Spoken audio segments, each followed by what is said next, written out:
Hey everyone, so end of CES, I'm joined by Paul S. Hardware and Kyle. Paul Ass Hardware? That's my new channel. On a different website. Starting to get it off the ground. Thanks for the plug, Steve. Yep. Subscribe. No, that's an S period hardware. Got it. And then Bitwit Kyle. So Kyle just screwed both of us over, and also Luke. Kind of screwed yourselves. Did all the heavy lifting for me. No. Should have known math. Yeah. Should have known math. All of us. Before that, this video is brought to you by the Open Bench Table, a lightweight and ultra-portable test bench built with high-quality anodized aluminum and with a modular approach to design. The Open Bench Table is easy to collapse, store, and assemble to test different parts, and is one of the test benches that we use in the GN Labs. The Open Bench Table contains everything you need to test PC builds and configurations, and it's available in silver, black, red, and a mini ITX version. Learn more at the link in the description below. So, Gotcha. Kyle, when you were planning Bitwit or Nitwit, what was the process for choosing the questions you chose? Because if you haven't seen it, check his channel. I'm sure it'll be up sometime within the next couple of weeks. So here's the deal. This is like episode 3 or 4 for us. Yeah. It's the first time that we've actually had like YouTuber, celebrity guys and stuff like that. I guess you guys are celebrities. There's a prize. Usually it's just random people on the street, right? Yeah. That I meet off of Craigslist. And so I don't know who I'm going to get, so I usually have to make the question super easy just to be more inclusive for everyone. But for you guys, I was like, this is what they do. They're professionals, experts, whatever you want. Again, Professionals also. So I spent about 2 hours last night curating these 5 questions, trying to find something that was a bit more challenging and difficult, and I think I overshot my goal. Because, well, you guys should watch the episode anyway if you haven't yet, but they give a valiant effort. A for effort. We tried our best. A for effort. A for effort. Yeah.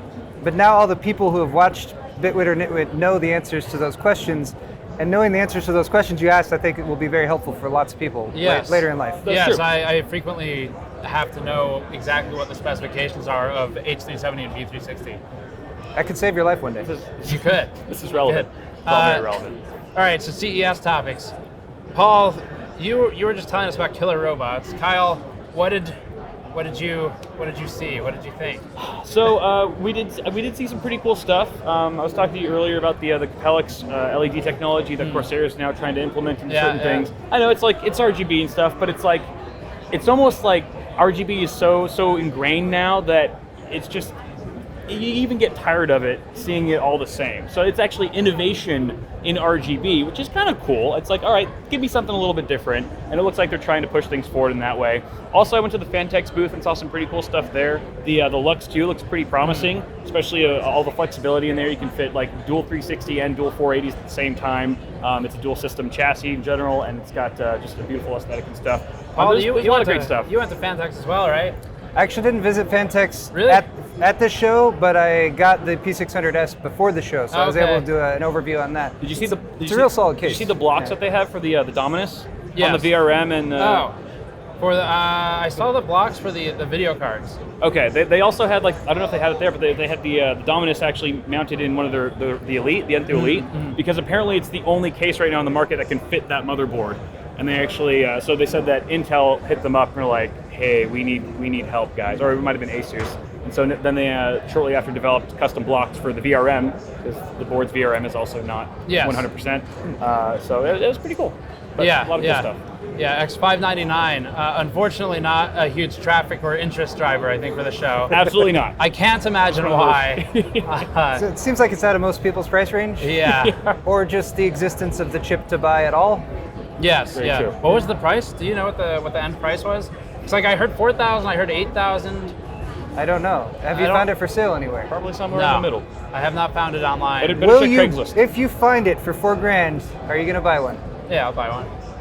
I have to beat Jay. Beating Jay's worth. That would probably be a good reason. investment for that. Yeah, that's about the only reason it's a good investment, at least on our end. Is there a cutoff? Like if it's 8,000, still? How much is worth? How much? Someone from Intel's watching this right now. How much can we charge? How much is beating Jay worth to you? $8,000. How much would you pay to beat Jay? It's really how much. I don't know. I feel like I can push Jay into buying it too, so I'll bid against him for it. At Intel HQ, like how many of those 28 cores we sold? Two so far. I know who that went to. Yeah. And they're both being ARM-made.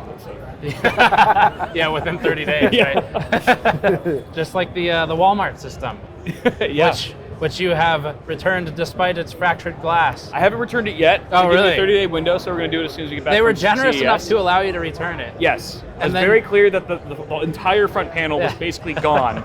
And the guy just didn't care. He's like, look, it looks like Walmart effed up, and they're trying to make right, and which is fine by me. I don't care. Yeah. Now that was a giveaway system. So what's was a happening giveaway with system. what's happening with the winner of the So giveaway? I'm going to have a different system that's either got equal or better specs, and that's going to be going out soon as well. That should not be difficult, I guess. Yeah. Yeah. True. Vega was big. Any thoughts on Radeon Vega stuff? 7. Yeah, the Radeon 7. So we were talking a little bit about like where this card comes from, because it's not Navi, and a lot of people were expecting Navi or something on Navi, and they really didn't say anything. The speculation was that they're taking Instinct GPUs and repurposing them for Radeon 7, which might be an indicator of why there's 16 gigs of HBM2 on there, which most people really don't need for gaming. It's way overkill. So I think it makes a lot of sense as a crossover card between if you're really going to do some production with it and also game. It also allows AMD to say, hey, we have a 7nm card that's out on the market. Big question when it comes to performance, but if it can really kind of line up with the 2080, it seems like it's relatively competitive. The interesting thing that I heard is that the card you guys saw at the show, the three-fan version that AMD came out with, is the only one that's going to exist. There's going to be no third-party designs for it. So draw from that what you will, I suppose. Yeah, and I heard from some of the board partners that they just weren't sure. So it sounded like there was still some hope there that it would happen. maybe in the But future. I don't know. Maybe they'll wait and see how sales go. There are times where in media we know more than some of the board partners just because of how information gets shared, which is kind of sad. So yeah, if there's no board partner model, At the very least, hopefully custom water blocks would be nice. Yeah. If you're not going to get Yeah. the actual That was my board. question, was like, hey, this looks like a real nice card. Are there third-party versions? When can we expect them? And the Right. answer was, you shouldn't. So okay. How high up was the person that you asked? reasonably high up. Okay. They knew what they were talking about. Okay. It's a big company. Yeah. Well, I mean, the billing was creator card, right? Like that's kind of how they build this Right. device. 16 gigabytes HBM2. When I last checked, probably about a year ago, 8 gigabytes was $150 cost. So It's like almost half the Damn. card's cost is just the memory. it's so. very expensive, yeah. And that rate probably hasn't changed much, right? Because I mean, how are yields doing right now on HBM2 still? Like, I've heard it's improved a bit, but it's still, the problem is like, it's total package yield. So you have a big Yeah. die, and then you have Yeah. HBM dies, then you have an interposer yield. So you've got yield on yield on yield. Like, so yeah, it makes it expensive. Right. Interposers something like $25 each or something. So, yeah, I don't know. On the creator side billing, like, do you guys ever run out of video memory when you're editing videos or anything like that? no. I never. do not, but my video editor Joe Mm-hmm. often works with After Effects, and so that's a little bit higher level than most people who are just kind of chopping together a video in Right, Premiere or something right. like that. But it can eat up memory, like it loves memory. So Have you seen like what's the highest it's ever gotten? He's ever eaten out? Well, I should clarify. I'm talking about system memory when it comes to Right. After Effects. It doesn't use the GPU memory as Yeah. much. I could maybe see some sort of a patch to Adobe software or something taking advantage of it, but that's kind of the example I have where a actual production application that eats up memory. That's why he has 128 gigs.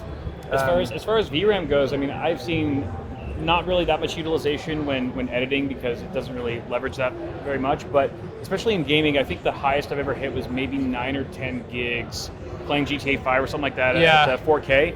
And like, okay, like the RTX 2080 and the RTX cards have like up to 11 gigs, right? But I think in 2019, we're going to see that boundary pushed even further with upcoming titles, AAA games and stuff. So it is going to be nice for those high-end gamers at least to have that extra headroom with the 16 gigs I think, as well. and there may be a use case, I'm sure there is, in machine learning and deep learning for like a budget class machine learning card, because it's pretty cheap for that amount of memory.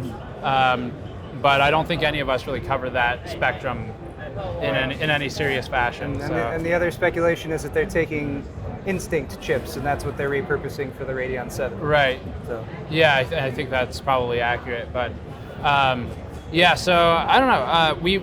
We've seen video memory issues sometimes in Premiere, but it's only when stacking like multiple super high resolution images on top of each other. So it's kind of hard to trigger it, but it can get triggered, I guess. CPU side, any thoughts? I didn't see any CPUs at CES this year, so I mean, a lot of the X599 boards, the systems were completely built and there was no CPU in the socket. So even the vendors putting the systems together Don't have to access. display don't even have that. They don't have the 3175X. Several of them we spoke with were supposed to get one, and you could surmise most people with that motherboard were supposed to get one, but they were pulled at last second because they didn't show up in time or some other reason from Intel. right. That was supposed to launch end of 2018, I believe. Yeah, it was at that Intel event, right? Yeah, well, they promised at Computex that they'd have this 28-core monster consumer chip, 5 gigahertz capable, 2018. So, Guess not. I mean, that's the softest launch I think I've ever seen. if like, I still haven't found anyone who could buy one at retail. So yeah. The fact that they existed in demo systems does not, to me, equate to launched in 2018. Yeah, So, right. It's not available yet, for sure. Yeah. Did you find any killer robots, Paul? Oh yeah, how'd that go? you know, Apparently not. He's still alive. I searched for the killer robots. I think there's a lot of robots that are capable of lethal force, especially in large numbers for some of the smaller ones. I do have some hope though, because a lot of the companies developing the robots said our goal is harmony between the humans and the robots. I don't know if those people were robots themselves. That's a possibility. You always have to keep that in mind. Right. But you know, they've come a long way, so eventually I think we're just going to have to give in and accept their dominance and control over us. That thought popped into my head at the last booth though, and I don't know, I can't seem to. It's weird. Like if the machines are going to take over one day, which they inevitably will, it's probably going to start like right here. Like it'll be during At CES. CES. Like why are we still coming? Yeah, to it'll this? probably be Jensen is what it'll be. Jensen, they'll get up on stage and you'll see this weird mechanical movement. He'll walk out on stage with a product, and then another Jensen will walk out on stage with a product. Yeah, that's right. Then like 100 Jensens. Yeah. Ladies and gentlemen, isn't it just the best? Isn't it just beautiful? It just works. His head will open, and then like a little mini robot Jensen will walk out, like in Men in Black, and he'll be wearing a tiny leather jacket, just pointing his finger. I saw Lisa Sue was wearing a leather jacket. I actually noticed kind of that like too. that. That I had feel to have like been we're- intentional, right? It's like a runway show right now. Who are you wearing? Oh, I'm wearing the Jensen. Who did it best? Yeah. Yes, It I was don't. classy though. It was. I was wondering if it was a subtle dig or commentary. Like your move, you know? Right? Yeah. And it does seem we have, I didn't read all the articles with the interviews after the AMD event, but it does seem like we have pretty much confirmation that we're going to get 16 cores on AM4, right? On the desktop, or at least Yes. at least 2 of the Yeah. small dies, which we would presume they would ratchet up to 16 cores. Yeah, I think should be 16, should be 12, but I don't know if that was officially. I don't think that was officially announced, but. It seems It's like happening. why would they position the chip up in the corner? Right. Like there's no sensible explanation for that. Yeah, speaking with vendors, it should be 12 and 16. Are you going to be modifying your mod mat for that special corner die? Oh yeah, Maybe, I don't know. 2.0 now. Yeah. Based application? Yeah, I'm not sure. Could be important. So irrelevant. It's some Yeah. testing there. Yeah, I don't know if they start. We've already had product development challenges where products change as we're working on stuff. So I now understand better what the manufacturers go through, especially those who work with Intel and AMD and NVIDIA. It's like last minute spec changes. But yeah, I guess to check out the Killer Robot video, check Paul's channel. To check out Bitwit or Nitwit, where you can watch three, right? Yep. Luke, me, yeah. Yep. Lose at a Who Wants to Be a Millionaire knockoff, then you can check out Bitwit Kyle's channel. Super original idea. Yeah, it's good though. It's good. It's. I think it's It was a fun. very fitting series for your content type. Yeah. I was thank you. nervous. You were nervous? I mean, I didn't know what kind of test I was in for, so Yeah. and then I failed mostly. Yes, both physically and mentally challenging. Yeah, exactly. It's And you weren't exhausting. nervous anymore after you left. That's true. I It was released you It was a under- weight that was lifted, so really it was like being born anew in the light of God. Exactly. That's how I describe it. And then Tech Jesus arrived. And then Steve got here. All right, and on that very positive note, we'll end here. Check their channels for more. We'll link them in the description below. I guess Luke is here in spirit of a cable tie, and he's been demoted. Cable tie handler. Cable tie Luke. Swag man. Swag man. All right. Thank you guys for joining me. We'll see you all next time.